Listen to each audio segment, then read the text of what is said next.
예수님께서 부활하신 이후에 있었던 일들과 또 교회가 세워지는 과정들, 또 하나님의 복음이 참 삽시간에 사방으로 퍼져나가는 그 과정들이 사도행전에 기록되어 있습니다. 그래서 신구약 성경 가운데 그 어떤 성경보다도 좀 역동적이고 좀 활력이 있는 성경이 사도행전 말씀이 됩니다.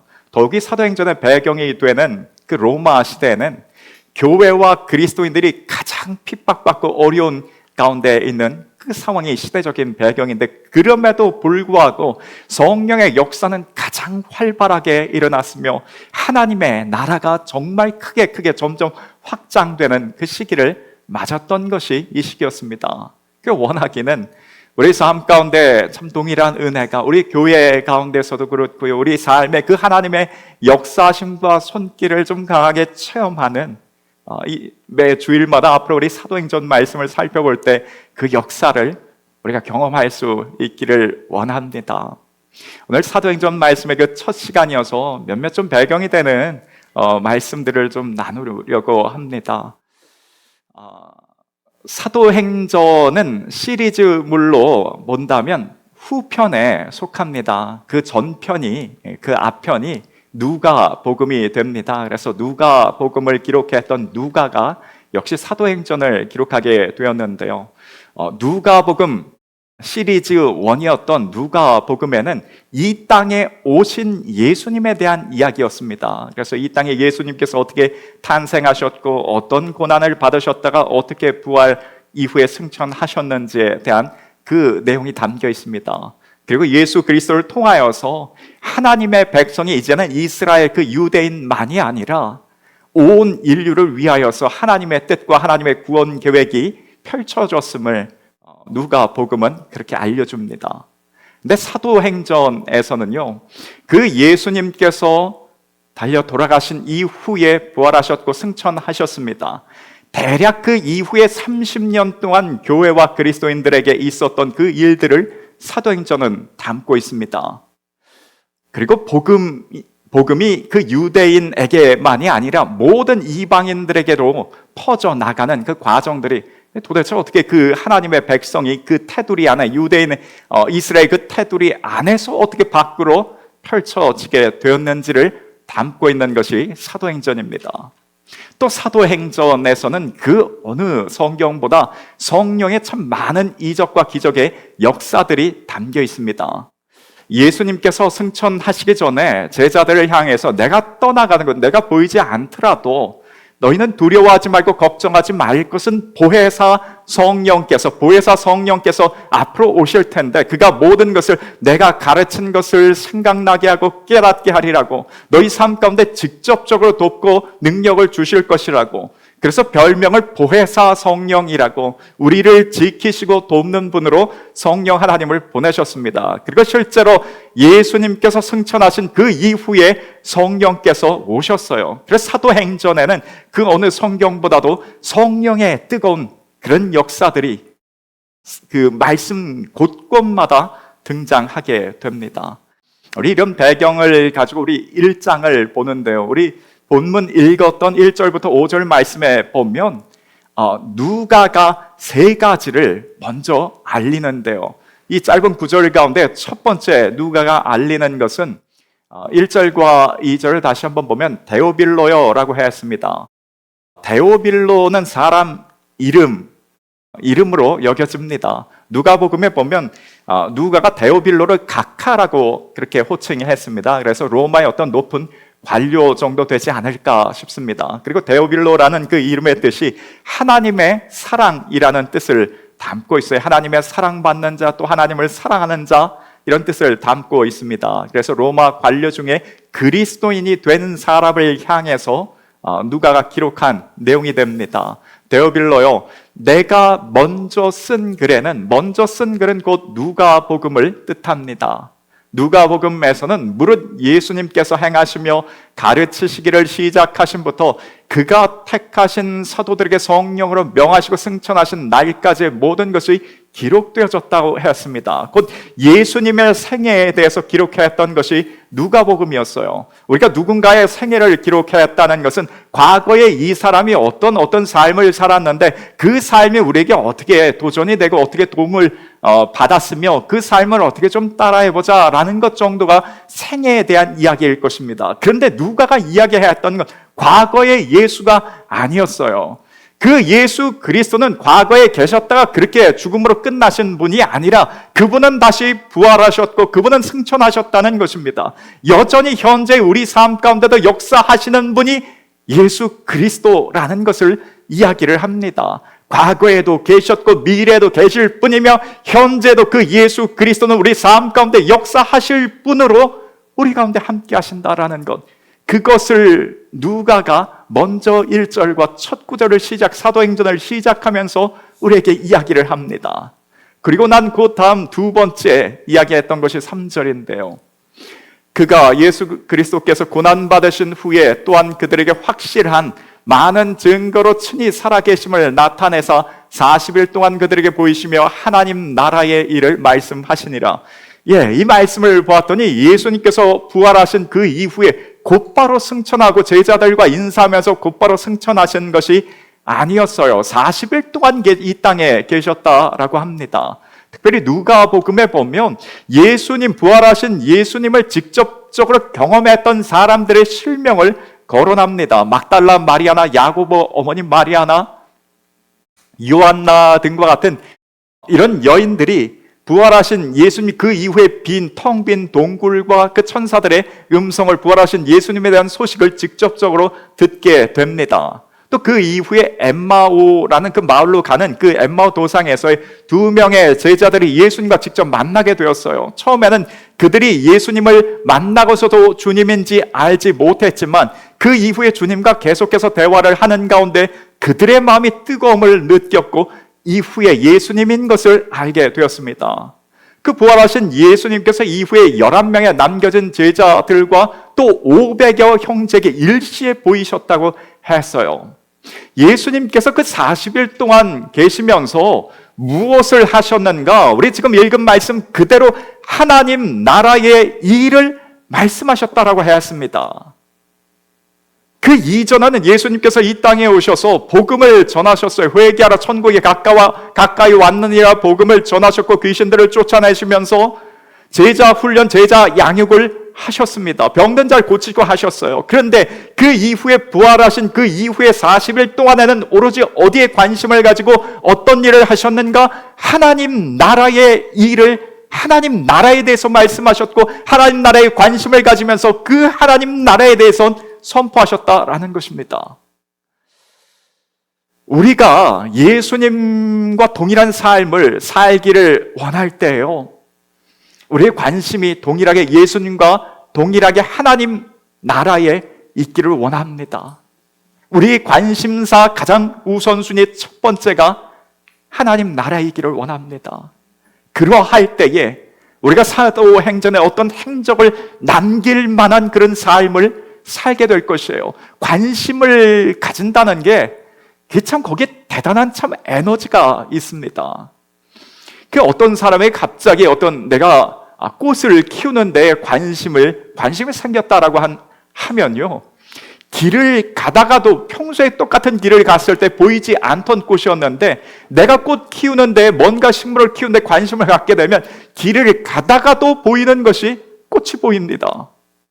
제가 그 예배당 안에 몇몇 그 식물에 요즘 좀 물을 주느라고 눈에 좀 익숙해져서 그런지요, 어디 TV를 보다가 어느 가정의 거실 나왔을 때 저거 우리 어때 이름도 알겠더라고요.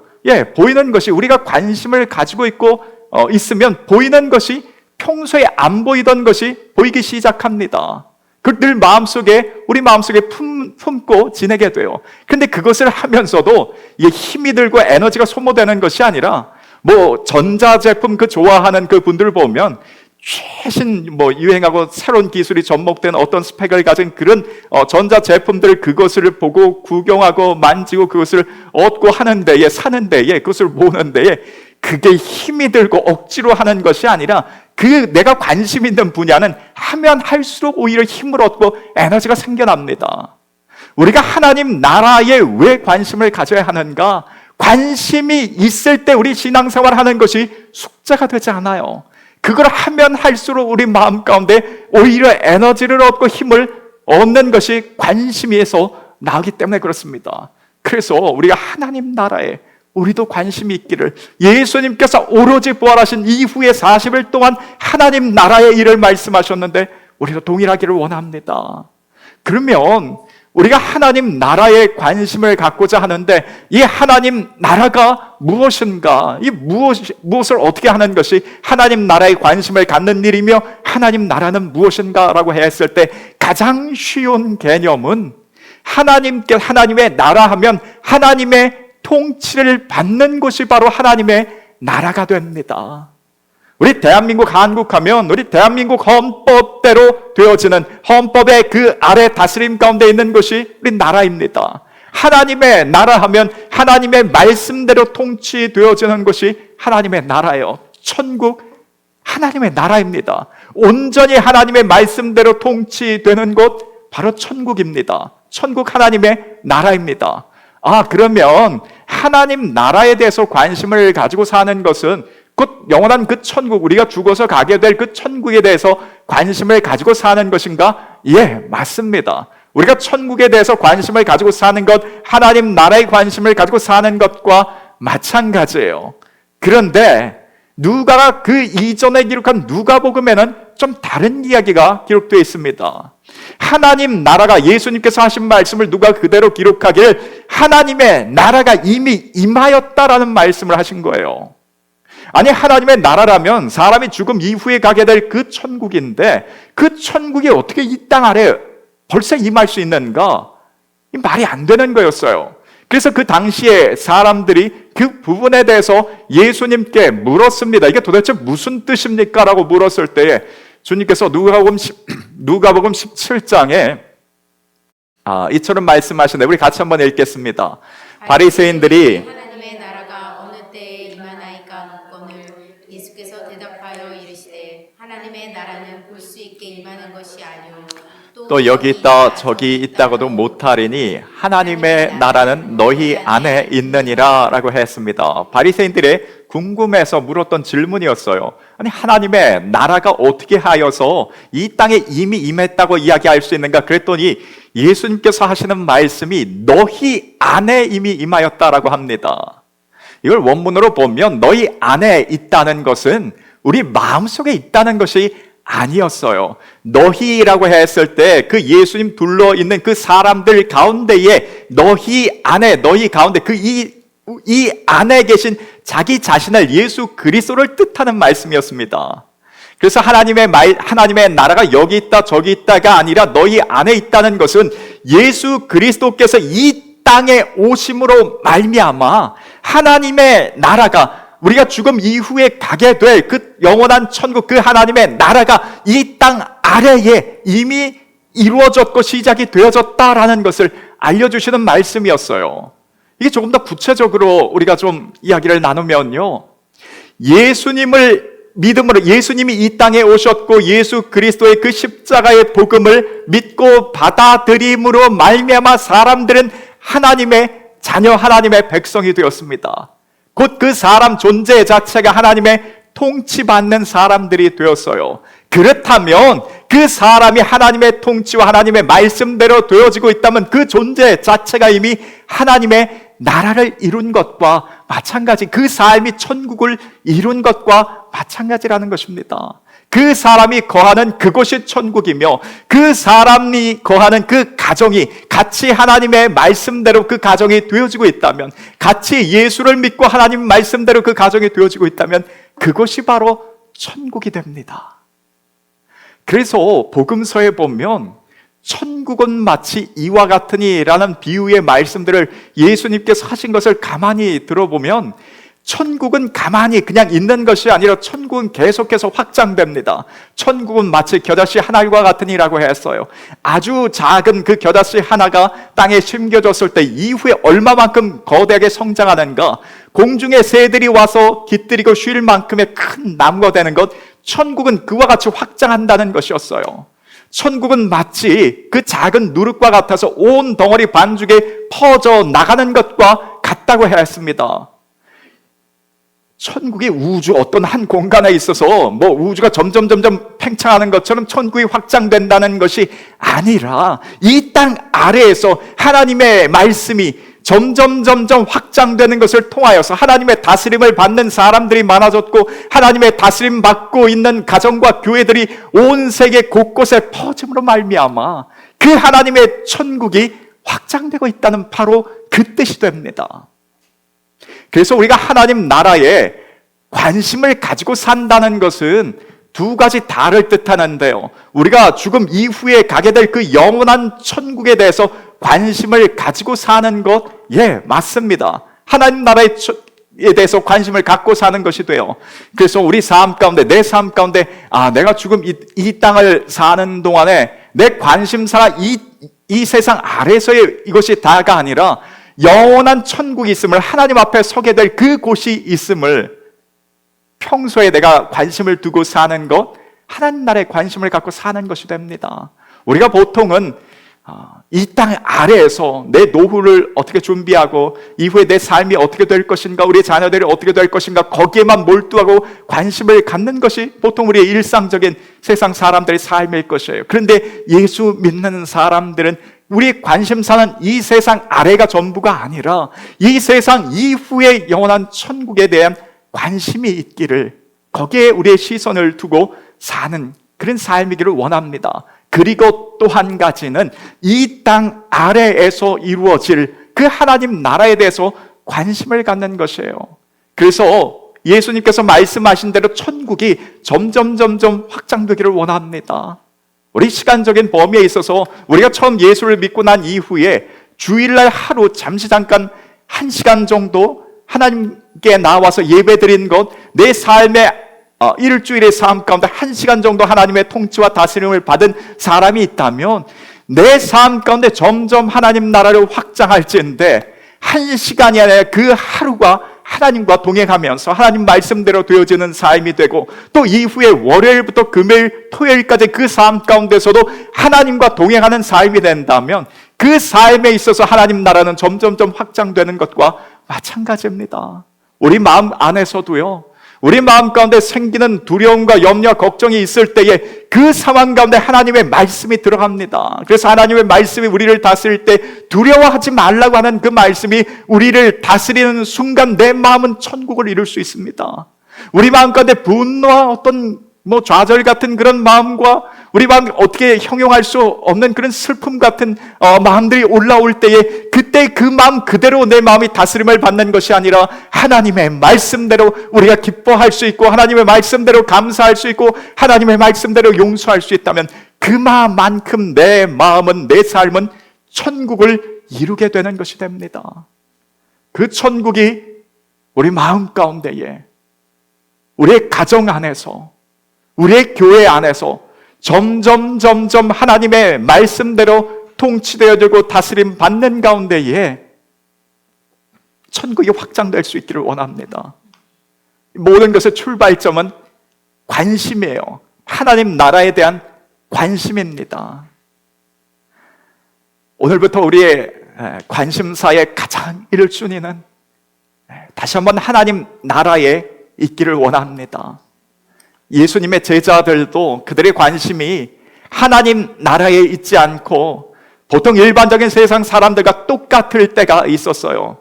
예수님께서 나라를 세우실 때 그 나라에 누가 오른편에 앉을 것이며 누가 왼편 그 자리에 앉을 것인가, 내 사회적인 위치가 어떻게 될 것인가에 대해서 거기에 관심을 온통 두고 있을 때는 그다지 행적에 남길 만한 삶을 살지 못했어요. 오히려 예수님께서 고난당하신 그 상황 가운데 예수님을 떠나서 뿔뿔이 흩어지는 어떻게 보면 치졸한 그런 모습, 그 모습만 남길 수밖에 없었습니다. 우리의 삶이 어디에 관심을 가지고 어디에 우선순위를 두고 있어야 하는가? 하나님 나라에 있기를 원합니다. 물론 우리가 이 땅을 사는 가운데에 우리 먹고 사는 문제, 그렇게 가볍고 쉬운 문제는 아닙니다. 거기에도 물론 관심을 둬야 됩니다. 내가 직장에서 내 직장인 생활에서 내가 어떻게 생활하고 내 사는 곳이 어느 곳이며 우리 자녀들이 이후에 어떤 사회적인 위치 가운데 생활하게 될지 이런 부분에 대해서도 관심을 둬야 될 것이에요. 그런데 그 이전에 우리의 우선순위에 있어서 하나님께서 말씀하시기를 너희는 먼저 그의 나라와 그의 의를, 하나님의 나라와 하나님의 뜻을 너희 삶 가운데 먼저 우선순위로 두어 보라는 것입니다. 그렇게만 한다면 너희가 챙기지 않아도, 너희가 더 우선순위를 거기에 관심을 두지 않더라도 내가 그 삶을 너희 삶 가운데에 얼마든지 부족한 부분들 채워주시고 이루어주시겠다는 것이 하나님의 말씀이었어요. 너희는 먼저 그의 나라와 그의 의를 구한다면 이 모든 것을, 너에게 필요한 모든 것을 하나님께서 우리에게 더해 주신다라고 했습니다. 그래서 우리의 관심사가 하나님 나라에 먼저 가 있을 때에 그 외에 우리가 생각지 못했던 부분까지도, 그 필요까지도 하나님께서 오히려 채워주시고 오히려 역사하신 가운데에 내가 하는 것 그 이상의 것을 우리 삶 가운데 누리면서 살게 될 것입니다. 그래서 우리의 관심사의 첫 번째가 언제든 하나님 나라이기를, 하나님 나라의 관심사가 있다는 것은 우리가 보통 다른 어떤 관심사를 가졌을 때에 내가 좋아하고 관심 있는 건 길을 갈 때도 내 관심사이며 누군가를 만났을 때도 내 관심사가, 그 이야기가 자연스럽게 나오기 마련입니다. 그래서 이번 한 주간 우리 삶 가운데 또 우리 앞으로의 삶 가운데 그저 내가 집에 있던지 교회에 있던지 길을 가던지 우리 관심사가 가장 첫 번째 하나님의 나라이라면 하나님 나라가 떠오를 것이며 사람을 만나게 되는 자연스러운 주제 가운데에서도 하나님의 나라, 천국에 대한 이야기가 나오게 될 것입니다. 믿지 않는 어떤 친구들을 만남 가운데서도 내 삶 가운데 하나님 나라가 가장 첫 번째 우선 관심사라면 너희 우리 삶 가운데 이 세상이 전부가 아니라고, 이 세상 이후에 너희 노후 준비만 할 것이 아니라 노후 준비할 것 중에 가장 중요한 준비는 죽음 이후에 우리가 어느 곳을 가게 될지 거기를 정리하는 것이라고 얼마든지 우리가 이야기할 수 있습니다. 그래서 우리의 관심사가 오늘 우리부터, 나 자신부터 나의 최대 우선순위의 관심사 하나님 나라이기를 원하며 죽음 이후에 가게 될 그 천국만이 아니라 이 땅 아래에서 내가 어떻게 하면 조금 더, 내가 주일 하루만 하나님의 말씀대로 살 것이 아니라 내 일상 가운데 어떻게 해서 하나님의 말씀대로 내 삶이 조금 더 되어지며 또 우리 가정 안에서도 하나님 말씀대로 그것이 되어져서 그저 부모는 그 자녀들을 다스릴 때 사랑 가운데 양육하면서 또 우리 자녀들은 하나님의 말씀대로 부모님을 공경하는 것, 하나님 말씀대로 되어지는 가정이 됩니다. 우리 가정에서도 천국이 확장되어지며 우리 교회는 물론이거니와 내가 사는 그 공간 가운데 나를 통하여서 하나님의 천국이, 하나님의 말씀이 삶 가운데 확장되어지는 그 역사가 일어나기를 원합니다. 또한 누가가 세 번째로 오늘 본문 가운데 이야기했던 부분 4절과 5절이 됩니다. 같이 한번 읽겠습니다. 사도와 함께 모이사 이르시되 예루살렘을 떠나지 말고 내게서 들은 바 아버지께서 약속하신 것을 기다리라. 요한은 물로 세례를 베풀었으나 너희는 몇 날이 못되어 성령으로 세례를 받으리라 하셨느니라. 아멘. 성령을 기다리라는 것이었어요. 너희 가운데 성령이 거하시고 성령의 능력을 받아야지만이, 그래야지만이 사도행전이 시작될 수 있고 그래야지만이 교회가 시작될 수 있으니 성령께서 너희 가운데 임하셨을 때 내가 가르치고 분부한 모든 것이 생각나게 될 것이고 깨닫게 될 것이고 성령의 능력과 은사들이 너희 가운데 임해야지만이 너희가 온 세상과 땅끝까지 이르러 내 증인의 역할을 감당할 수 있으니 성령을 기다리라는 것이었습니다. 우리가 하나님에 대해서, 예수님의 하나님과 예수님에 대해서 뭔가 기도할 때에 또 그분을 생각할 때 인격적인 분으로 여기면서 그분과 이야기, 기도로서 대화도 하고 교제도 하는 것을 보게 되는데요. 그런데 성령 하나님에 대해서는 성령님은 그냥 어떤 은사에 관련된 분, 성령 하나님에 대해서 어떤 그냥 능력 정도로만 우리가 여기기, 좀 신앙생활하는데 여기기 쉽습니다. 근데 우리가 동일하게 성령 하나님도 한 하나님이십니다. 기도하는 가운데 기도로서 성령 하나님과 교제하면서 또 성령 하나님과 또 마음을 나누면서 성령 하나님의 도우심이 있어야지만이 우리가 이 세상 가운데 하나님의 나라를 확장하면서 살 수 있게 됩니다. 베드로 같은 경우에요, 예수님께서 부활하시고 승천하신 그 이전의 베드로의 모습과 사도행전 1장, 2장에 나오는 베드로의 모습과 정말 큰 차이를 보게 되는데, 그 기간 동안에 뭔가 베드로가 새로운 교육을, 새로운 제자 훈련을 받았던 것이 아니라 달라진 것이 하나 있다면 성령의 충만한 능력과 성령의 은사들을 덧입은 것, 그것 하나가 차이가 있었습니다. 우리 이전의 삶과 이후의 삶이, 또 우리 자녀들이 이전의 삶과 이후의 삶이, 우리 교회의 이전과 이후가 달라지는 것, 다른 것이 아니라 성령의 역사심과 능력이 있는가, 경험하는가 아닌가에 달려 있습니다. 성령 하나님은 이미 우리와 함께 하십니다. 그거 어떻게 알 수 있는가 하면요, 바울의 표현대로 하자면 가장 성령의 역사를 활발하게 사역의 현장 가운데 경험했던 바울의 고백이었어요. 누구든지 하나님의 영, 성령으로 말미암지 않고는 예수 그리스도를 주시라고 고백할 수 없다 했습니다. 곧 우리가 예수 믿는 자가 된 것은 우리 가운데 성령의 역사와 성령께서 함께 하신다는 뜻이 됩니다.